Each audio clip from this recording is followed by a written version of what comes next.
This is how you make the perfect carbonara every single time. First things first, I'm gonna dice up this beautiful piece of guanciale. You can use pancetta, bacon, it's your food. Do whatever you want, friends. Once that's diced up, we're gonna put it into a cold stainless steel pan. You gotta make sure it's cold. We're gonna render the fat of that meat out.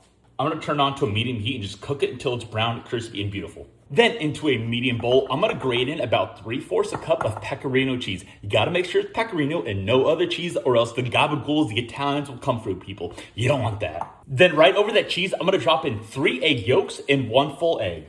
And then I'm gonna pour in a big old pinch of toasted ground peppercorns. You can just use regular, but I've had these toasted peppercorns in there for like a week. I need to use them. Once that's all in the bowl, I'm gonna whisk it up, get it super well combined. We're looking for something that resembles a paste, just like this.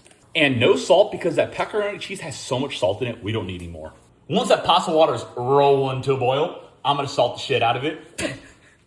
Then I'm gonna take some spaghetti, break it in half. I'm kidding, don't ever do that, I'll kick your freaking butt myself. Put that spaghetti down in the water. We're gonna cook it 1 minute less than package instructions. Once the pasta is just about done cooking, I'm gonna take and save about 1 cup of that pasta water. The reason this recipe and method works perfectly every time is because we're gonna do what's called temper the eggs. What that means is just simply warming up the egg, so once it gets in with that pasta into that pot, it doesn't scramble, and we don't want scrambled egg pasta, people. I'm gonna take about 1 tablespoon of pasta water at a time and just drizzle it in while I'm mixing the entire time. Keep adding that 1 tablespoon at a time until it turns into a thick, creamy sauce.